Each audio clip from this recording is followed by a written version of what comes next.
Hey, what is up, everybody? No, it's Dirty. Oh, wrong channel. DZAN. Dirty and DZAN. That is right. Today, it's not Metal Biker Dude. No. Dirty and DZAN. Today is Wednesday, October 13th, but for you, Friday the 16th. Hit that like button, because I didn't have a dad growing up. So any attention would be fantastic. Subscribe if you you're hear that new. sound right there. Right there. That's the sound we should hear. Hit that like button, subscribe, comment down below. What's going on, Dirty? D, how you doing this week, man? Better. What? Better. Well, we eked out a win. Referring to my Steelers, eked out a win. Listen, it's still going to be a long season. Let's not get this twisted here, fellow Steelers fans. But it was very, very relaxing to finally get a win. Right. And got a running game going. Najee Harris was 128 yards rushing. First 100-yard rusher Steelers have had since James Conner early last year. Had some injuries again. I don't know what the deal is with the Pittsburgh Steelers and groin injuries, but we literally have 9 of them right now. Damn. 9 groin injuries. What the fuck is happening in Pittsburgh? And I don't want to know the answer to that question. Holy what shit is happening to the groins in Pittsburgh. That's a problem. Interesting. It's an interesting question. Yeah, I think so. Someone should answer you, Dirty. And then somebody should answer you. And then we watch the Dallas Cowboys terrifying the NFL. Yeah, man, that run game terrifying the NFL. There were a number of teams terrifying the NFL last week. Yeah, and they were certainly one of them. It was a good week for football, for sure. Good Buffalo Bills. Buffalo Bills, man. I told you last week, Chargers. Man, but they're getting better and better now. Los Angeles Chargers. Justin Herbert. Boy, I got to tell you guys. Yeah. And I got to tell you guys, that dude, to me, looks scarier than Mahomes. Oh, okay. All right. He looks scarier than Mahomes to me. He's thicker. He's got a bigger arm. He's more accurate. He doesn't feel the need to throw sideways and underhand and behind his legs and between his legs. And, that dude is legit future Hall of Famer without question. And I'm saying first ballot right now. That dude's scary good. Dak Prescott, Zeke, CeeDee Lamb, even injured Amari Cooper is still slaying it. Frank Pollard. Stephon Diggs, Micah Parsons. This team is scaring a lot of teams out there. And my pick, I feel, is in jeopardy, which was Green Bay. That isn't looking good. Now, it's overreaction. This is what we do every week, and next week we might have a completely different take. Who knows? Exactly. Yep. But right now, that's how I'm feeling. Yep. Vikings love their low scoring games. So, I mean, they had another one against the Lions, 19-17. Woo. Look at that one. Look out. Barn burner. Yeah. I don't know. I just feel like Detroit is cursed, man. I really do. Pat McAfee, they have this theory on their podcast that they believe this goes back to Calvin Johnson, Megatron, because apparently Detroit still owes him, I don't know, like $1.5 million or something, and they've yet to pay. And now, because of the way the NFL salary cap is structured and all of that, they're not allowed to pay him. So it's this weird dynamic. Sounds like a fucking mess. They want to pay him, but they can't. So what they asked them to do was work for them. Hey, you got PayPal? You Zelle? Could I maybe they can't. You can't do that. They can't do it. It's illegal. Yeah. So Especially $1.5 million. It's tough to sell $1.5 million. But yeah, I mean, something's got to give here. And I can't help but wonder if Pat McAfee's guys aren't onto something here, man, because but this does date back well before Megatron. So I don't know, maybe it's something bigger than that even. I don't know, but it does seem like they're cursed, man. They just can't seem to ever put a season together, and they never have, ever. At least Cleveland was good in the 50s. You know, in the 50s. Yeah. Hey, one of the best games of the week, this Monday night game that just happened, the Ravens and Colts overtime. That was a great game. What a fucking game. Some mistakes, of course, on both ends always lead to some of the best games. You know what I mean? When you see that shit happening, it's always some of the best shit. So overall, really good week 5. Looking forward to week 6. Going to be a good one. Dirty, I think you had a couple thoughts on the NHL. Did you not?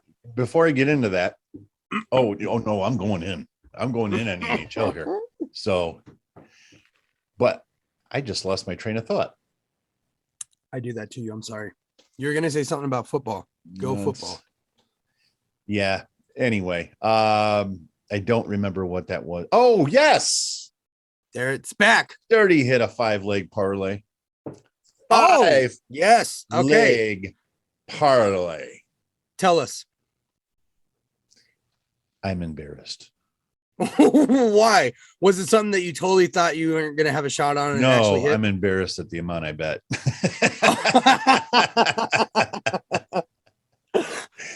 But I hit a 5-leg parlay. $10 under or over? $5 under or over? Mm-hmm. All right, under. Let's go with under. $2.23. Okay. Hey, woo! Paid $56. Holy shit, Dirty D. Hey, that's not fucking bad. Can't hate on that shit at all. Wow. Yeah. NHL, baby. It's that's back. How you do it. Opening night was last night, which is now 4 nights ago. But listen, man, I get so geared up, and I'm just ready to fucking scream sometimes when I start getting to this point of the season when it starts ramping up, and you know, teams are kind of making their final adjustments and all of that. And then last night we had opening night. We had 2 games, Tampa and Pittsburgh. And then obviously the inaugural game for the Seattle Kraken playing in T-Mobile Arena in Vegas. Shocked the hell out of me that Tampa came out as flat as they did against the Penguins. It was terribly disappointing, quite frankly. You don't want to see a 2-time back-to-back Stanley Cup championship team come out and play like they did. They looked terrible. They made Pittsburgh look good.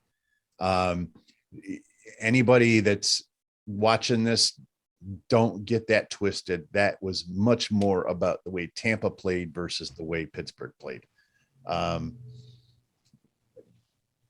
Basically, they were overcommitting defensively, and it was just a lot of bad hockey, and that was a big part of the reason why Pittsburgh was able to get that victory last night. The inaugural season for Seattle Kraken. This is exciting because we know what happened in Vegas 3 years ago. You know, they came out because in the NHL, basically each team has to leave, just to keep it simple. They have to leave 6 players exposed. Each team does. And you're forced to when they do the draft for the expansion teams. And this is what happened in Vegas a few years ago. And this is what happened this year with Seattle. And so then Seattle gets to look at the list of 6 players on each team, the players that were left exposed, and they can pick whoever they want. That's such an interesting. That's It, wow. it's different. But what it does do is it instantaneously makes you a contender. And as unfair as that is, and I know there are a lot of hockey nerds out there that don't like it, and I understand where you're I coming can see from. why. I mean, yeah, I can see why. Yeah, but you have to understand where the NHL is coming from. Each time they put an expansion team out there, there is an enormous financial commitment. Number one, there is a huge commitment amongst all 31 other teams. There's just a lot to digest. So that team has to succeed. It has to succeed. And if it doesn't, now you've pissed away hundreds of millions of dollars. That team has to be good. They have to sell tickets. They kind of have to make the playoffs first year. Right. And that's how you bring in more season ticket holders, more, skybox deals and all of that.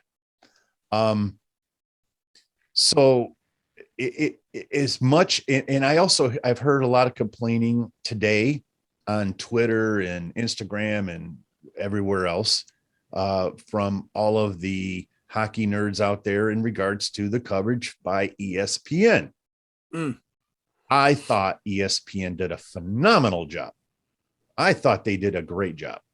And I love these views that they're giving us. They're doing the same thing that they kind of did, or they're doing during NFL games where they blur out the background and it kind of almost gives you a Madden feel. Right.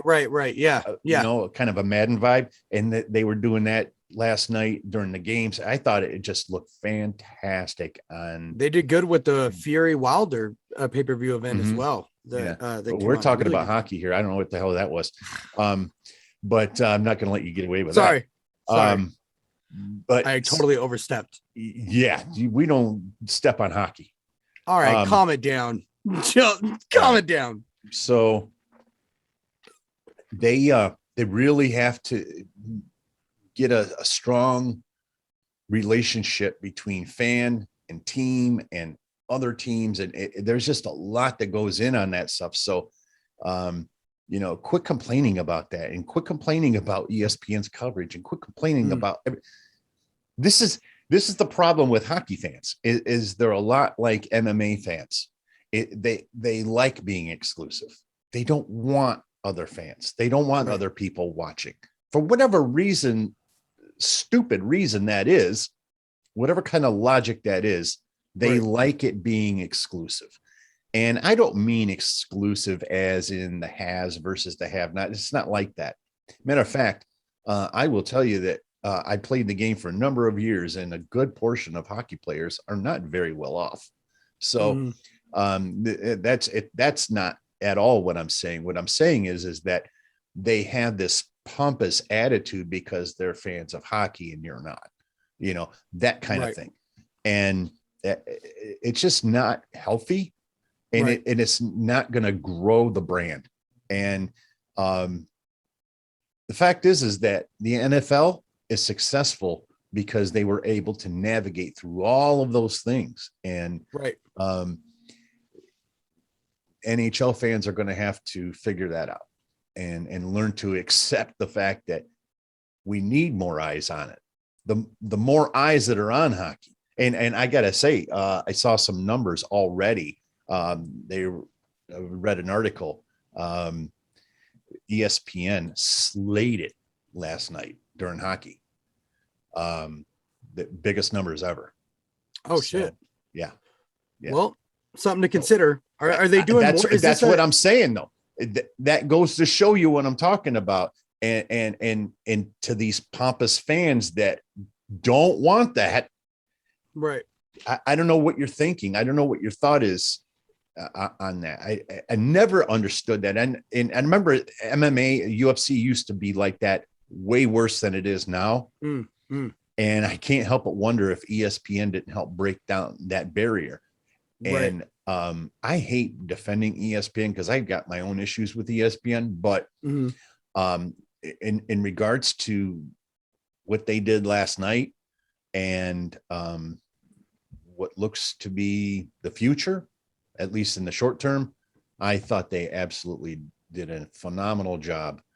And I can't begin to tell you how excited I am about this hockey season, because it's going to be a long football season for Dirty. And at least I got hockey. And I am a Red Wings fan. I'm a diehard Red Wings fan, but I'm much That's Detroit, right? Yeah. Yeah. Okay. But I'm much more of a fan of just the game itself. Like I can watch any. You can just watch any of the games. Yeah. And get just as much satisfaction as watching the Red Wings. Right. So, yeah, very, very cool. Hockey's back, and it's on ESPN. It's going to be more available. They're going to cover almost all games except for Wednesday nights is Turner. I think that's TNT. Okay. I don't think it's going to be on TBS. I think it's going to be on TNT, but regardless, or maybe both, who knows? But Wednesday nights will be exclusive to them. And then every other game just about is going to be on ESPN. And I went through the schedule and I looked, and almost every Red Wing game is going to be televised. So, hey, hell yeah. There you go. That's always good. That's always good. Cause if you're not America's team, it's really hard to get on that TV screen. You know what I mean? No matter what sport, I guess. All right. I think that's your time for NHL. They play at 4:00 here in the morning. No, I'm talking about the Cowboys. That's the only reason they're on all the time. No. Yeah. Here we go. Let's move on to MMA topics. The real reason why you're here is for this hot take right now. Not even a hot take. Look, Patty the Batty, Dirty D. He's going to be getting his next opponent, Jared the Flash Gordon. He just won his fight October 2nd against Joe Schlecki, and said, hey, Patty, you've been having my name in your mouth.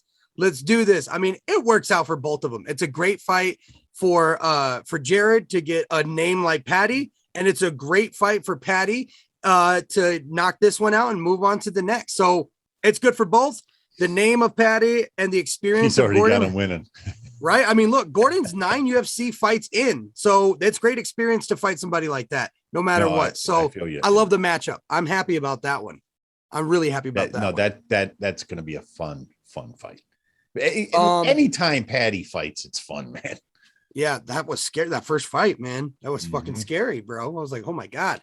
Before I was so rudely interrupted by Dirty, I think I was saying that I'm excited for the Patty fight. But I got a message to Miesha Tate. Okay.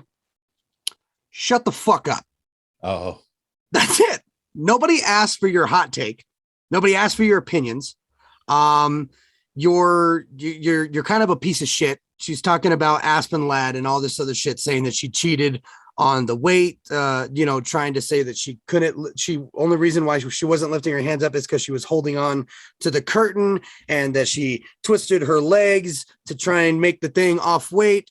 When in actual reality, she was actually on her period. She didn't want to bleed everywhere, and she was fucking shaken and sick from a weight cut. So she couldn't physically lift her hands up, but that's fine. Miesha Tate, whatever gets you going. Fuck you. All right. That's me. Fuck you, DZAN. You leave Miesha Tate the fuck alone. I was hoping that you'd have her back, because I kind of went in. I always have her back. You're not going to be able to get Ariel Hawani's back. This dude's being cringy as fuck. Oh my God. Dude, yeah, I know what is going on with that. Dude, what is up with him? Dude. He's like going on. He's a rapper. Like, he's like, gang, what's up? Like, don't come stepping over here. If you're gonna take a shot, don't miss. What are you doing? You're talking to professional fighters like this, dude. He had his little spat with Brendan Schaub. Yeah, probably feels like a victor, and so because of that, he's feeling froggy now, and he's a tough guy. Yeah. Careful. Yeah, seriously. Careful. I mean, he's busting out the F-bombs. I mean, he's not actually saying fuck. He's saying F you and F you. Yeah. And whoever messes with you, F you too. Come on. You lose your luster when you say F. Go back to 6th grade, bro. Get out of here. You keep your ass in Canada. Put your boy in check. You need to put your boy in check, bro. Go play hockey. I have I don't know if you heard about this. Colorado is the second state to adopt the open rules for boxing and MMA, where it would be open rules. Sorry, I meant open scoring. Where it would be making it known to the cornermen, the referees, to us at home between each round what the judges are scoring, and how they're scoring. I've always been in high favor of this. And now it is up to the promotion's discretion whether they want to utilize this. They're giving this as a tool. So I don't. To all you purists out there, that doesn't like this idea, I want you to imagine for a second this scenario. Okay. Hit me. You're in the 4th round. Okay. It's Khabib versus Conor. Right? Okay. Conor wins rounds 1 and 3. Okay. Khabib wins rounds 2 and 4. Okay. You want to sit here and tell me that open scoring wouldn't take an already epic moment and put it into a new fucking strata? Right. They're coming out there to take each other's heads off in that 5th round. In that situation. Yep. There's nothing but good that can come from this. That I've looked at potential pitfalls. There aren't any. There really aren't. I agree with you. I would love to see open scoring in MMA. I would love to see that pop up on the screen.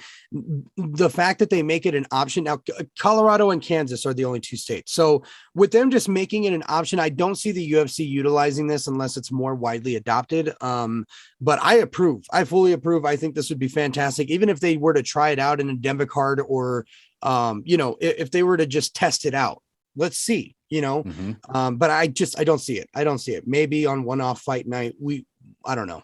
I don't see it. But before we talk about some canceled fights and some upcoming fights, before we talk about that, let's talk about something really serious that happened this week in MMA. And of course, I'm referring to more cases of domestic violence. Chuck Liddell and his wife, Chuck Liddell, was arrested. That broke my heart. Badly, right? I got out the next day. I love Chuck Liddell. I love Chuck. I fucking love Chuck Liddell. I don't like people that hit their wives. Man, I mean, it's scaring me that it's happening so often, like so quickly in the whole span. Like, I really don't want this to be a trend. Now that UFC in particular is becoming more and more mainstream, this isn't the kind of shit that we need. Oh, no. On top of Chuck Liddell, we had a horrific, I mean, I don't want to say horrific. I'm not putting any words out there. I'll just say a worst case of domestic violence with Luis Pena. Oh, yeah. This is his 2nd arrest in 5 months. If you guys know, he's dealing with a lot of mental issues. And 5 months ago, it was like breaking and entering, robbery, domestic violence. I mean, a whole host of charges. And apparently this time it was a lot worse. And so he's been released from the UFC, which of course begs the question, what about Jon Jones? Dana White says, I love a good criminal. I do. I love a good criminal. Please explain. I can't, I can deal with somebody going into a bank and just ganking the fuck out of that place. Okay. I'm down with that. Okay. I'm cool with that. I'm cool with my neighbor selling baggies of cocaine 5 doors down. I'm cool with that. Gotcha. All fine. All good. It's not fine. It's good. It's good. Fuck it's better the than establishment. Fine. Gotcha. Fuck the government. Fuck them all. Until you get to domestic violence. Right. Out. Yeah. Not cool. Doesn't make you a criminal. Doesn't make you a gangster. It makes you a piece of shit. Yeah, bro. It makes you soft. I really hope this is the last time we're talking about it. I really fucking hope this is the last time we're talking about There's it. No way, because really you got some of these guys, their fucking heads are fucked up from the game really itself, bad. and really bad. And then on the other hand, and I can speak from experience. You know, I hate to say this, and I know I hate to put my dad on blast. May he rest in peace. But he put his hands on my stepmother, and it wasn't a lot, but it was enough. And right. It stuck with me my whole life, man. It stuck with me my whole life. And I've never, ever put my hands on my. I did put my hands on a girl one time. You want to hear this? Please. Story time. Please. I think I've shared this on my other channel before, but so I had a 65 Pontiac Tempest, which was basically a baby version of the GTO, right? Okay. Pride possession. I loved that car.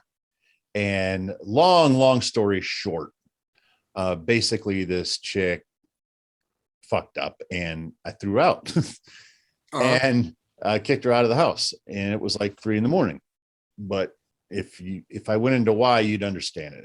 Anyway, so she's kicking the fucking door, the entry door to my house. It wasn't even my house. I'm staying at my buddy's house, and it's his dad's house. And she's kicking a fucking hole in the bottom of the door. Oh, no. It was a fucking mess. And I wouldn't answer the door. And finally I went outside, and my car is out there, and she walks up to my car and she kicks the side view mirror off, and she threw it down the side of my car, and it scraped the whole side of my fucking car. And she was going to start kicking my car, and my God, on the quarter panel, on the driver's side quarter panel. And I reached over and I grabbed her by the back of her neck, and I threw her down. Like, get the fuck away from my car. Yeah, and that's all I did. That's all I did. But it wasn't my proudest moment, but it was just a matter of stopping her from destroying my prized possession, you know? So, but there's just no place for that, man. Yeah. Oh, 100% agreed. I really hope this is one of the last times we talk about, of course, the whatever happens legally with Jones in this whole thing. He has his court date coming up by the time of this. She's an enabler. 10 days. So we'll see how that goes. All right, let's get into some canceled bouts. I'm so sick of this shit happening. This Saturday, my girl Holly Holm was supposed to return after a year layoff. 5 fucking canceled bouts later. Our girl, please. He had to, I'm sorry. Our girl. She had to pull out because of a knee injury. So she will not be facing Norma Dumont. Aspen Ladd, who had previously missed weight, is going to be stepping in short notice to fight Dumont this Saturday. I'm sick of it, man. I'm sick. She's 39 years old. She doesn't look 39. All right. She's still got those aspirations for championship belts. I just hate to see this shit happen over and over. If it's not COVID, it's injuries. If it's not injuries with her, it's injuries with her opponent. She just can't catch a fucking break, and it breaks my heart. And if any of those fighters were from Pittsburgh, they'd be dealing with a groin injury. Apparently. So not as interesting of a fight card this weekend, let's be honest. But nevertheless, I hope it's nowhere near as interesting. Yeah. Hopefully Holly can make you remove Holly Holm from a fight card, and that fight card just took a shit. Yep, completely. Luke Rockhold is out of his bout. Yeah. That was announced. He announced that on Instagram. And then he goes on. Anyway, against Sean Strickland, which, man, Sean Strickland is just not my favorite fighter. He's not mine either. Really but not. I fully felt that he would have dismantled. 100% he would have. Yes. Luke Rockhold may be the most overrated fighter that the UFC has ever seen. I agree with that. I completely, but him and Habib. But nevertheless, November 6th loses a good bout. Hate Khabib, so I want to agree with you. But yeah. By the way, for people at home, anybody from that whole faction, I'm really out on DC these days. Me too. I'm out on a lot of people. Too biased. Yeah, too biased and just disingenuous as a whole. Yeah. That DC and RC show is trash. Man. I can't stand that. What the fuck, dude? Listen, I'm not the biggest Ariel fan in the world, but man, that was so much better than RC and DC. Yeah, they had a good. And Ryan Clark was a Steeler. You know, yeah, I mean, yeah. I just think I know he's a fan of MMA. You can tell he's a fan of MMA. It's just hard, man. I just don't know if he has the personality to match DC's. We kind of sound like the hockey fans I was just complaining about, though, right? Yeah, but hey, you did say that MMA fans too. So yeah, you know what I mean? We are true, part though. of it. It is true. More excitingly, this is some of the shit that we didn't get to cover last week because we got cut short, and I'm so fucking excited to get some music. So I mean, that's probably why it may seem like I'm rushing this shit. But fight announcements. Let's get to some fight announcements. Derek Lewis will be making his comeback against Chris Daukaus for the last card of the year, December 18th. He will return for that fight night.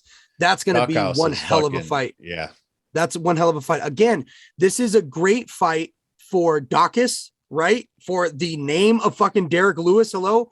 And this is a great fight for Derek Lewis. It's a fantastic fight for Derek Lewis because he has a great chance to get this one in the bag. And they both do, to be honest. They both do, because when you get these boys like this, they're heavyweights, man. Yeah. Your boy, your favorite fighter in the world, bow down, Sugar Sean O'Malley gets his next opponent. And it ain't Dominic Cruz. No. But it is number 15. I feel like I don't know if we talked about this last week. I don't think we did. It's number 15th Paiveia. So they're going to be fighting December 11th. And this guy is actually number 15. So this will be Sugar Sean's chance to get his ranked, get his rank number right next to him. With a big name. I'm going to check this out. Okay. This is differences. Okay. Hang on Sugar Sean O'Malley.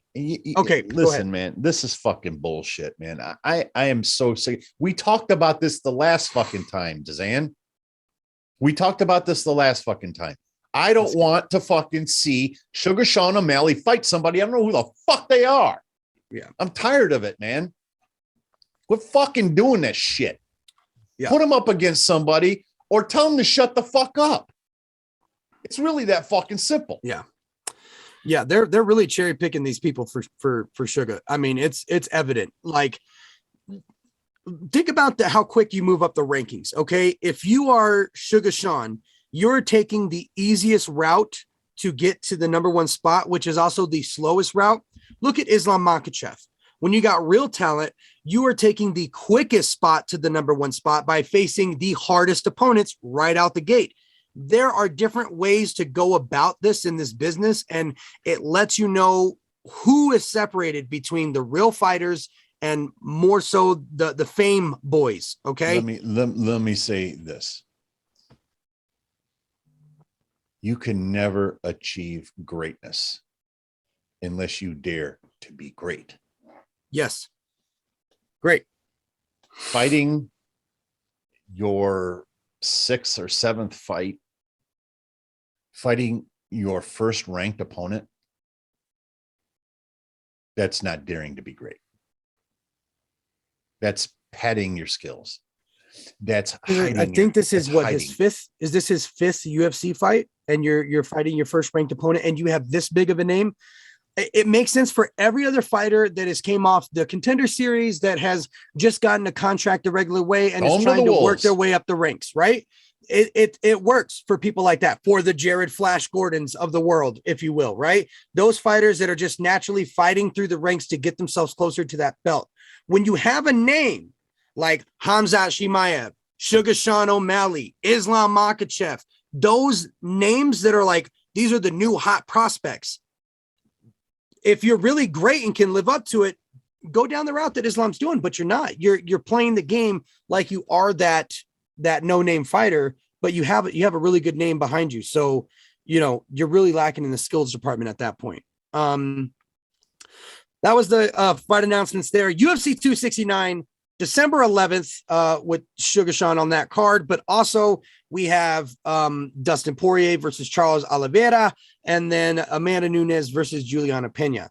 Last week, they announced the Davison Figueiredo and Brandon Moreno trilogy also on that card, but then it got moved just a few days ago, and it's now going to be on DZAN's birthday card, aka the January card, aka UFC 270. So they pushed it up a month. Sorry, everybody, that you had to listen to that. Good God, man. What was that? Sometimes I don't know how cringy I be until I cringy. That was another one just for you, Dirty. Beautiful. So it got moved a month. It's going to be on the same card as Francis Ngannou and Cyril Gane's fight. So two title fights in December, 2 title fights in January. It's going to be good. Last fight announcement for that December 11th card. December 11th is looking huge. Jorge Masvidal, Leon Edwards. Leon, you finally came to your senses. Baby. Now, check this out. I want to actually say, Leon, you smart son of a bitch.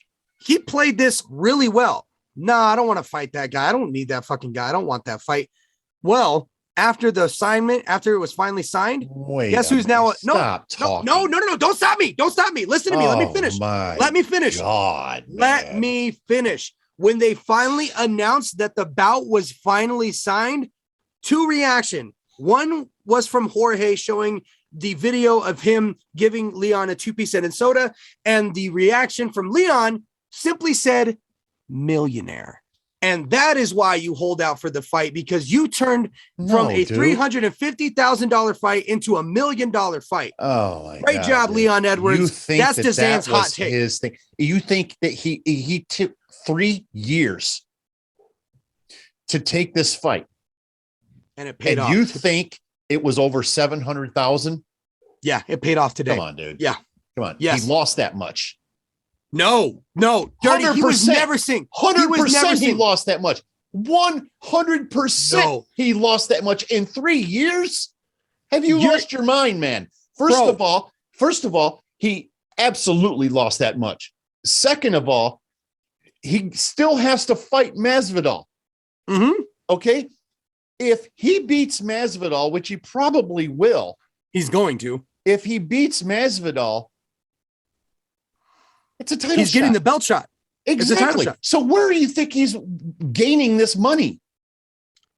Through what do you mean? Because it's been anticipated. Dude, if you would have did this 3 years ago, he would not have gotten $1 million financially right now. Dude, that makes no sense, man. No, bro. No, this was going to be a $300,000 fight, but it turned into $1 million fight. I understand that, but if he would have done this 3 years ago, yeah, maybe it would have been $350,000, but he would have been fighting for the title. He would have already got what he wanted. But also 3 years ago, dude, I don't think you're thinking about this. I am. Jorge Masvidal 3 years ago was on top of the world. He was winning his fights, but in the last 3 years, he's lost fucking 3 straight. That was hot. Dude. I know that was hot off the Askren fight. That's when his popularity was at the highest. You're not listening, man.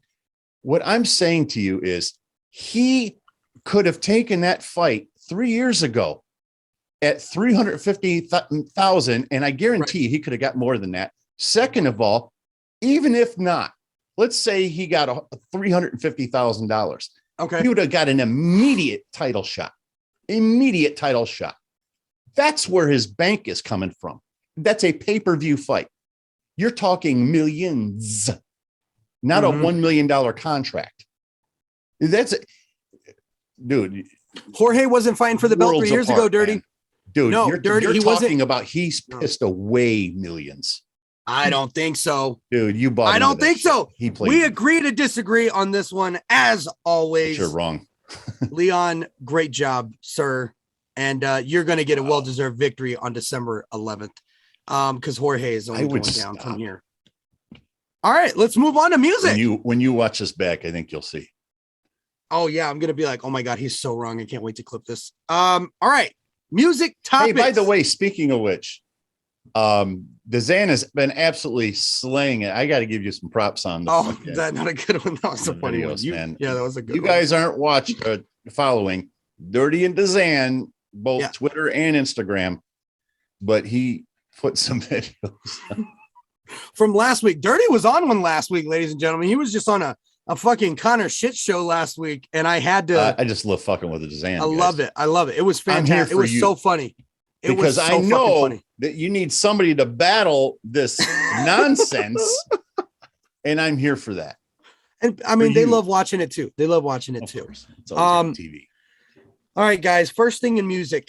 Did you know that Grand Theft Auto, the trilogy, is going to be released in December on the PS5? Why the fuck are we talking about Grand Theft Auto trilogy? Because Dr. Dre is on it. That's fucking why. Oh.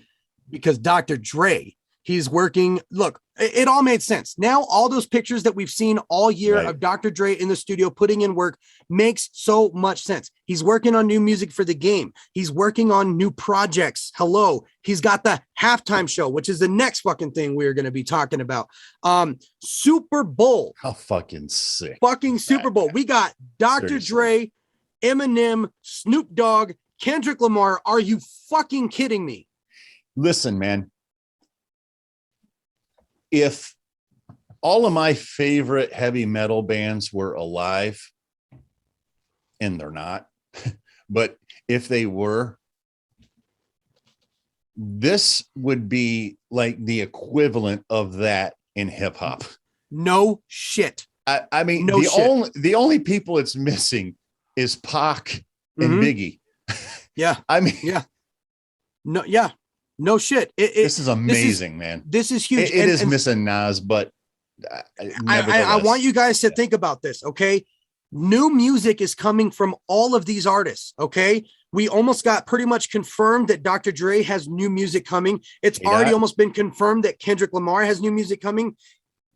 We're going to talk about it, but it is confirmed Snoop Dogg has new music coming. And in fact, a Snoop Dogg Eminem feature joint, fucking A. And there's been rumor forever that Eminem's going to be dropping an album really soon. Yeah. This year has been one of the best years in hip hop.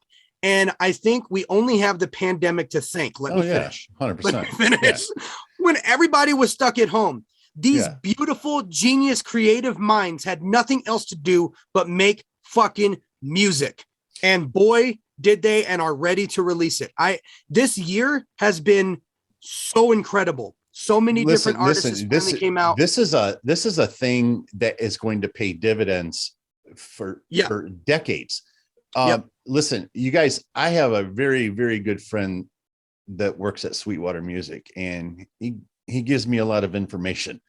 And there was a famous NFL wide receiver that bought a studio from Sweetwater Music. And when I say bought a studio, I mean a full-fledged music studio set up in Miami, Florida. That's all I'll say. But it was a tremendous amount of money. And so that was really cool. But the thing is that, first of all, they ran out of microphones. And every brand, Manley, Audio Technica, all of your upper echelon ones, they all ran out, at least of one model or another. Right. Interfaces, which is, if you don't know, that's one of how these we're things speaking to you guys right now. Right. Or how you make music and all of that. That's how I get my guitars into my computer and all of that. And then guitars, DJ booths, plugins. Oh my God, plugins. The plugins, yes. Yeah. So I think that this period of time is going to end up, given for the next 20 years. Yeah. I think that there's going to be a lot of things that come out of that. An artist that will hear a story that never played music before pandemic, and all of a sudden they go on to be the greatest beat maker ever, or the best greatest guitar player ever, I'm sure It that fucking these stories happens. are going to come out. I'm sure of Yeah, it. no shit. Just give it some time. But we got some incredible shit. This is going to be one of the best fourth quarters that you guys are ever going to see in hip hop. Now we got some new Eminem features coming, ladies and gentlemen, down the pipeline. Of course, as I just said, the Eminem and Snoop Dogg song, it's going to be on Snoop Dogg's project. The song is called Fire, and Snoop Dogg kind of gave everybody a snippet of it. Right? He gave everybody a snippet on it. I think it was on Instagram Live or something. He was listening to it in the background, and you hear Eminem saying the chorus, and then it goes into Snoop Dogg's verse. So just a little bit of a snippet, but that is coming. And then also interesting things here on Twitter. Eminem and Kanye West did a song together called Used This Gospel Remix, a remix of Kanye's song. And last year, Kanye tweeted that he had this song in the vault. Okay, that was posted September of last year. Tidal, if you guys don't know, the streaming service who Kanye has exclusive deals with as well. Tidal put, hey, at Kanye, what's the ETA on this? They released that October 9th. Safe to say, I think Tidal is rearing up to try and release this Kanye Eminem collab, which could either be to help with Eminem's fourth quarter maybe release, because as we know, Kanye had just released an album. So I don't know exactly what that means, but you guys would be the first to know when I hear it. Token, Pink is Better. The album got delayed due to sampling issues. I fucking hate when this shit happens, man. When they can't get certain shit cleared, especially when you're an independent artist, man. It's tough. I mean, nobody knows the pain of copyright more than Metal Biker Dude. Yeah. It was supposed to come out in the 8th, I believe. Then it got pushed back to the 18th and like a middle of the week release or a Monday release. And then now it's pushed back. So don't know, but I am anticipating that album. Nevertheless, guys, the past 2 weeks, we've had crazy albums dropping. If you guys know, I've been telling you guys for the past couple months that aka Ack was coming out with his first album, Fate Loves the Fearless. It is a fantastic album, a great mix of vocal work with singing, some melodic tones, and of course his great speed rap, which I always love. Meek Mill coming out with an album called Expensive Pain. Heard it, not that great. I'll pass on Meek Mill album.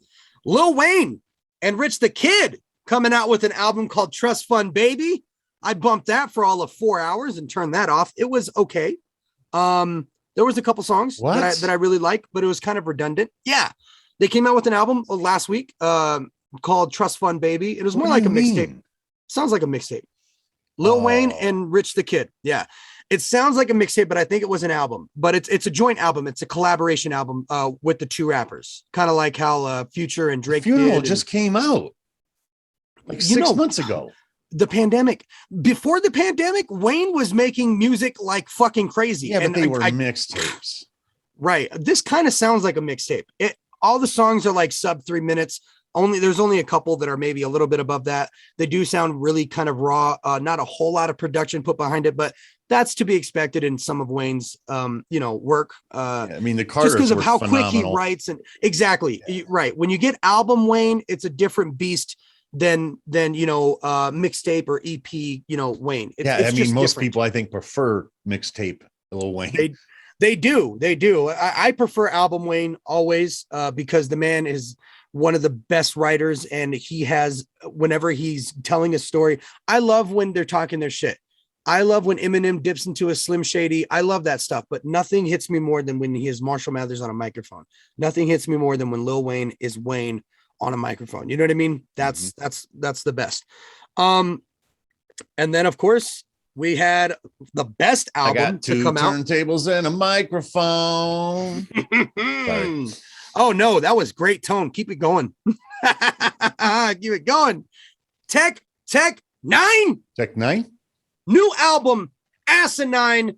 I've heard it about 4 different times. Dirty, why the fuck haven't you heard this album yet? What is wrong with you? Because I got a fucking list of PayPals this fucking long.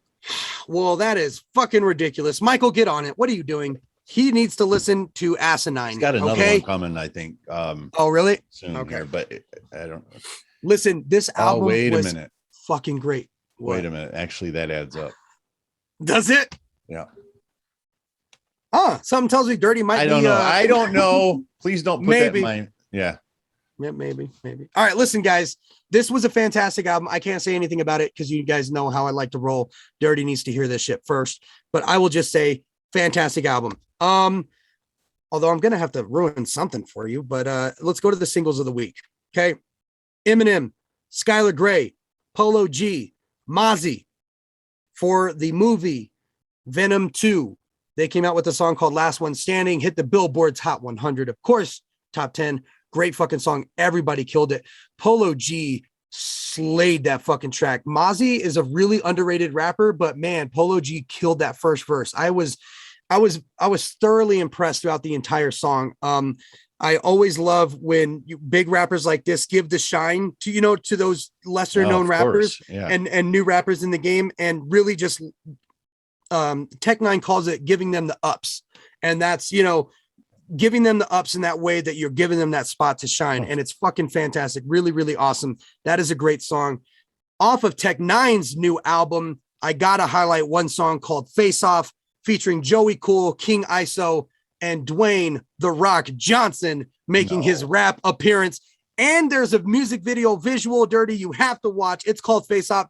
You can tell that that Tech Nine wrote the verse for Rock, but Rock killed it, brother. Did he? I'm going to say it. He killed it. You guys know that The Rock has been a longtime fan of Tech Nine. You should, if you guys follow The Rock on social media, that's all that's in his workout shit. It's a bunch of Tech Nine. He listens to a lot, but Tech Nine is one of his favorites. So it's really awesome to see them do this together. And he got over 3 million views in a couple days. So fucking big shine to Tech Nine. Great job. Tech Nine on a rare occasion gets mainstream shine, and he broke through with this song, and Hip Hop DX even did a little video on Tech. So really great job. I'm glad that The Rock did this with them, and vice versa. I'm happy for Tech Nine. Yeah. Joyner Lucas, new music. This is why I've been so excited for 2 weeks. Like, can't talk about this shit. Joyner Lucas and Ty Dolla $ign coming out with the song called Late to the Party with the music video. This is such a vibe song. You guys, if you guys don't know by listening to this, my 4-year-old, his favorite rapper is Joyner Lucas. He knows all these Joyner songs. We've been bumping this in the car all week. All right, Daddy, turn on Late to the Party. You got it. Let's do it. I love that fucking song. And then the last one for singles of the week, Corday, one of the best new rappers, lyrical, young minds in the game, came out with a song called Super. Fucking phenomenal. If you guys have not heard Super, please go and listen to that now. Corday is coming out with the project soon too. Again, one of the best fourth quarters in hip hops. We got Cole came out. We had Kanye West and Drake, and we got Dr. Dre potentially coming out, Kendrick coming out, M possibly coming out. This fucking it's turning the fuck up. And that's all I have for music. Awesome. That was a lot of information. It was a lot. Good shit though. Yeah, man, I'm very excited, and it's only going to be getting better. Yeah, we got some more shit down the pipeline these next couple weeks. It's going to be revving up for hip hop. So I'm very fucking excited. We got some great cards, as you guys know. October 30th, it's going down with the free UFC event in Abu Dhabi. 8:30 a.m. prelims for us here in Mountain Standard Time. 12 p.m. main card. It's going to be a rough one, ladies and gentlemen. If you are Pacific Standard Time, I really feel bad for you because you are watching that shit at 7:30 in the morning and like 11 o'clock in the morning. So Dirty gets a pretty good time. 2 o'clock main card. That's not too bad, right? I don't know what that fucking meant. 2 o'clock. That's not that bad in the day. That's not that early of a main card. No. I prefer my main card 6 and 8. You know what I mean? But yeah. Oh, if it's going to be early, 2 isn't that bad. But I gotta be honest with you though. I've often thought that if they started 2 hours earlier, got the main card on at 8, and I know the left coast, I get it. I was just gonna say they are on at 8, but that's for me. right. And that's right. Yeah. I mean, because a lot of times that last fight doesn't even start until 1:15. Yeah. I mean, I didn't even think about that. They come on really late over in the East Coast. So, it wouldn't hurt them to maybe even split the difference. Yeah. instead of 10 o'clock, go to 9 o'clock. So, right. Come on an hour earlier. Right. Yeah. That wouldn't hurt. I can tell you that much. It wouldn't hurt. Yeah, it wouldn't, because it's still late enough for the left coast, but early enough for the East Coast that you can still watch the main fight by 12:30. Yeah, exactly. Yeah. So it wouldn't be as bad into the wee hours of the morning. Holy shit. You're always drained by, by the co-main event. I mean, you're fucking spent already, you probably already 3 sheets of the win and fucked up. You're like, I'm not going to remember any of the shit. Yeah. I have a lot of that. That's why I love purchasing these pay-per-view events and then being able to watch them the next day. You can watch them up to like 14 days later or some shit. So I watch it a couple times, get my money's worth, because these fucking things. Hey, I won't lie. Oh no, I am gonna lie. Yeah, I paid for the Deontay Wilder and Fury fight. I paid for that. So did I. It was great. I love that USPN. What is wrong with me? The ESPN. I promise you guys, this isn't alcoholic. I know you guys probably see me drink this this is butterscotch beer, and it says for all ages. Okay, non-alcoholic. So this is just the natural mess speech patterns of a rapper. Okay.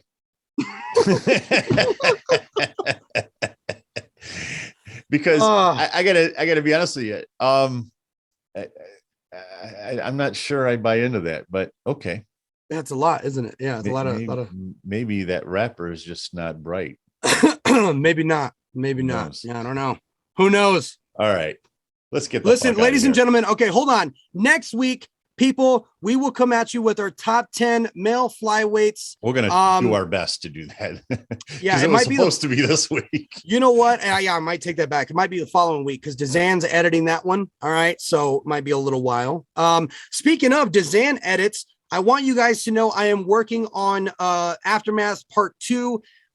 This is a difficult one. I am trying to get by a lot of copyright issues. If you guys don't know, in the second part, I'm diving into when it comes to each song. It can literally be a sentence. UMG I'm not exaggerating that. It could be a sentence. Yeah, UMG is really rough on UMG, this. It's UAC, really rough. So I'm working on it. It's going to be a different way of editing for sure, but we will be deep diving every song. It's just a new way of trying to figure things out. So nevertheless, give me some time, but that will be coming out here in the next couple weeks. And I'm cooking up some more awesome videos for you beautiful people and Dirty over here as well to sink his teeth into. So stay tuned for that, guys. Once again, like the video because I grew up without a father, so any attention would be fantastic. Subscribe if you are new to the channel. Comment down below. Let us know what your top 10 male flyweights are. Maybe it'll change Dirty's mind over there. You know what? I don't like. He is an attention whore. I am. He calls me all the time. Look at me. Okay. I need you to look at me. False. Never happened. Tell me I'm a great rapper. I never said that once. Every day. Never. He calls me every day with this. Yeah. No, he actually tells me, hey, listen, I listened to that song that you made like 1,000 times. It is on my playlist. I listened to it and I'm like, Dirty, chill. We'll talk during the pod. I'm with my family right now. Usually it's like, bro. God, I mean, I hate to bring it up now, but I mean, you brought it to the attention of the folks. All right, guys. I'm out of here, goddammit. Thank you, guys. Peace.